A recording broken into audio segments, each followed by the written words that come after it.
Imagine going to a party with your closest friends and dancing the night away to some of your favorite tunes. Now imagine going to that same party, but you're the one who's masterminded it. Sounds fun, doesn't it? Our guest today organizes concerts in New York with numerous musical acts from all over the country. Thanks to his company, Sunday Sauce, he's made invaluable connections with music producers in and out of the area, and he's staked his claim as one of the East Coast's best music platforms. The Humanities Mass Communications Department at Norwalk Community College presents Person to Person, the show that introduces you to some of the most interesting people you've never met. And now join our host, DeAndre Smith. Thank you for joining us for a brand new edition of Person to Person. All the people involved in this program are students in the television production course and are directing, switching, controlling audio, and operating cameras. These students, when not on camera, are behind the scenes working hard to bring you this program with as few mistakes as possible. This program allows students to go out into the community and interview someone with an interesting story to share. Our guest today is a person who has founded a music platform that provides multiple services to the artists they collaborate with. We'd like you to meet today's guest, Travis George. Thanks for having me, man. How you doing, Travis? What made you want to start Sunday Sauce? So I was a fan. I didn't have any music background. I just would go to all these concerts, and being that I was living right outside New York, I was there pretty frequently. And one day I just kind of looked around and I was like, you know, I could do this. Like I could put these shows together. So yeah, I started putting them together, started collaborating with a bunch of different artists in the area. And before I knew it, this thing started becoming like a real business. So it was basically just like a hobby that kind of turned into something, worth doing. Yeah. What music has impacted what music has impacted your life, like, as a majority?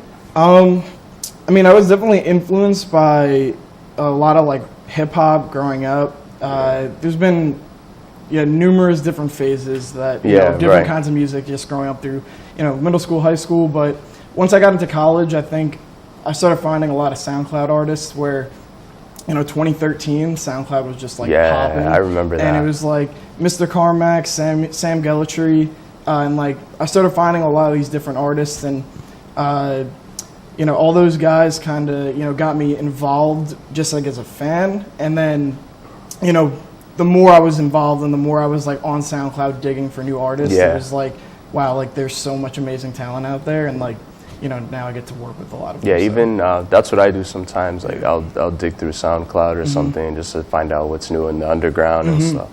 It's really interesting. How do you go about meeting new people to work with? It kind of varies. In terms of like the artists we work with, we work with a lot of people from different areas. It's not just from the New York area, but it's a lot of emails, a lot of phone calls, FaceTimes, whatever. But on top of that, we'll, if I can get face-to-face meetings, maybe like an artist I want to work with happens to be in town and I want to meet him and, their management or something, I'll come in and, just show face, because like that goes such a long way versus like an email.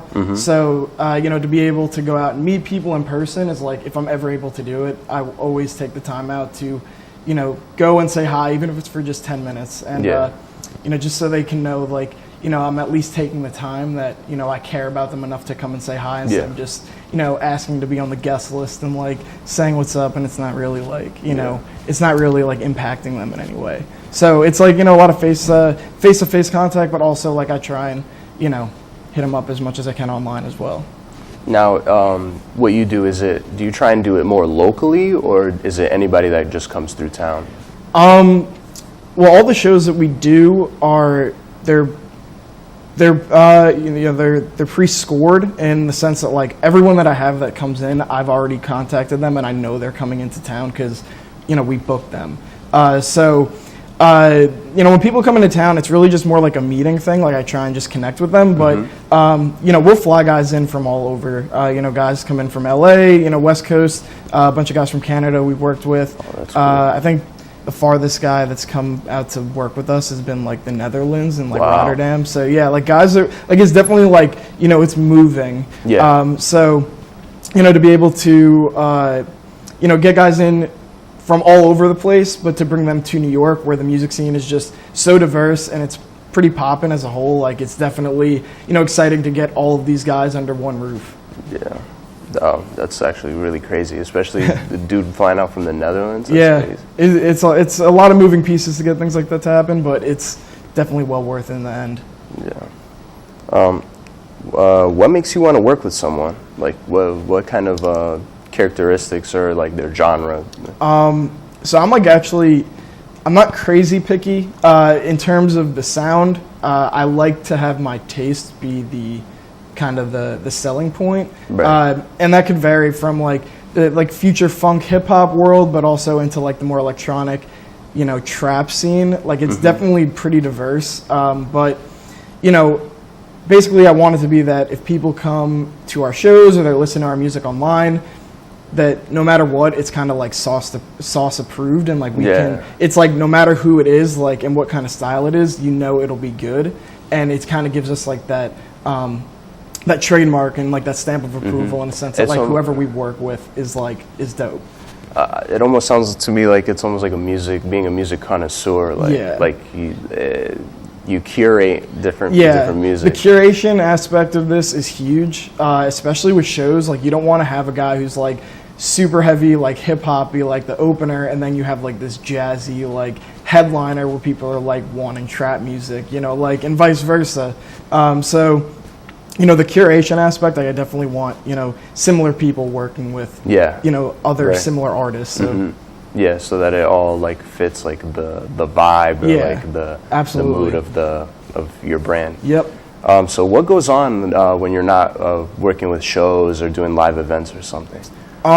So a lot of it is like just trying to make sure that all of our artists are happy with what's going on. I try and reach out to a lot of other people, and one of the projects I've been trying to do is reaching out to other promoters and venues in other cities, so that where an artist comes to New York, maybe from like LA, they can come in to New York and, we'll be like, all right, I have connections in Boston, Philly, and DC. We'll give you a show in New York, but also you can do like this little like East Coast, Northeast run of shows. So it's like you get more like bang for your buck while you're out here. So like a lot of it is just really connecting with like anyone possible that I feel like could help us and we can help them, and really just, putting our best foot forward with any of the, products that we're putting out there. Yeah. What goes on the day of the show? It could vary, but most of the time, guys are flying in or they flew in like the day before. So like, if they come in from, out of town, I'll pick them up from the airport or the train station, and like, I actually really think that's been like a huge part of why I've gained a lot of trust from artists, because they'll fly into a city they may or may not have been to, but I get to have one-on-one time with them. It's like and personal. like, instead of like paying $50 for an Uber, I'll save that money and I get to meet people that, I've been a fan of. A lot of them, I've been a fan of their music just like outside of the business world. So when you talk to them, you could just be like, I love your stuff. Yeah, no, and it's very one-on-one, and like, I love that, I'm able to do that with the artists that we're bringing into town. But then on top of that, like, they have their needs, like they need their riders set, which is like, if they have like, they need a 6-pack of beer in like, like the green room, or, just like 2 water bottles on stage. I have to make sure all those little things are set. Right. So like, there's a lot of like those little moving pieces that I always have to make sure are good. And then, just making sure sound check and everything goes according to plan, and then we're usually good to go. Yeah. Do you ever get nervous if something's going to mess up, or like if you missed something?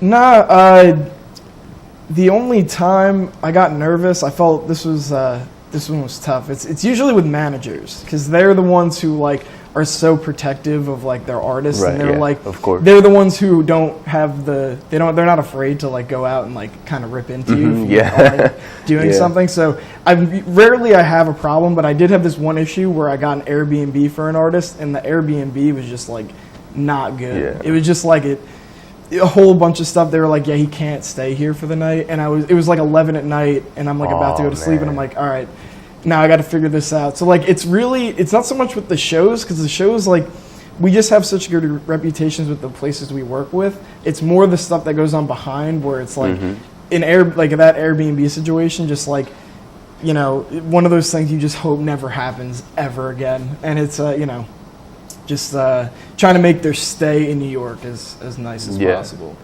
How do you go about choosing venues and like picking where you want to do a show and stuff like that? How does that work?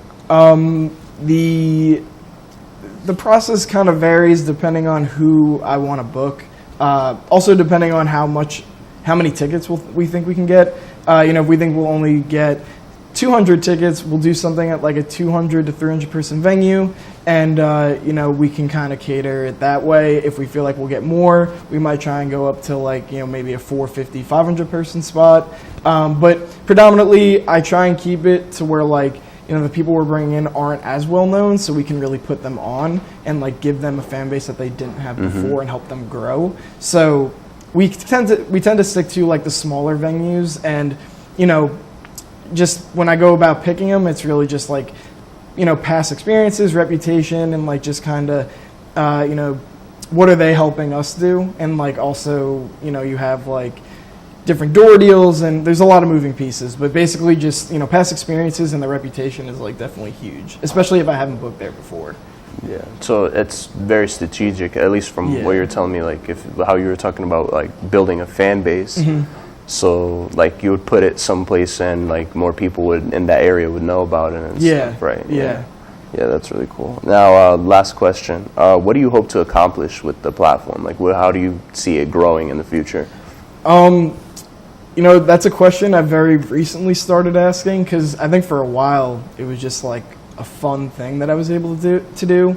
But now that I'm able to, you know, kind of start building a team, I'm starting to get like what are our hard goals. And I think like in the long run, the two things I really want to do is have my own venue where like we can put our shows in. And like Pop Gun is one of the companies that started doing that, and that really influenced me to be able to like look at them and be like, that is such a goal. Well, you know, like, you know, maybe 10, 15 years down the road, but that is totally a goal that I would love to do. And then on top of that, being an actual label, you know, right now we've done a lot of shows and we've released a lot of music, but to actually be able to, you know, say like, you are signed with us, I really want that to be something in the future that happens. But you know, if there's any like end goal, it would be those two. Like really be like a full-on label, and also like to have our own venue and spot to you know, work out of. That's dope. Yeah. You gotta keep grinding. Man. Keep Thanks, grinding. dude. You could do it, bro. Today we got to meet someone who has amassed quite the loyal following from his music platform. He aims to continue to grow his fan base and hopes one day to make Sunday Sauce a household name. We'd like to thank Travis for joining us today. Thanks, man. Thanks for having me. We hope you enjoyed the meeting of the founder of the next big music platform, and we hope you'll continue to join us each week to watch our progress. Thank you, and have a good day. Yeah, man. You killed it, man. It's really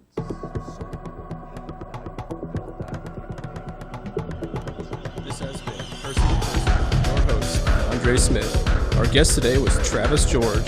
I'm your announcer, Ian Gilbert. Person to Person is a Norwalk Community College student production.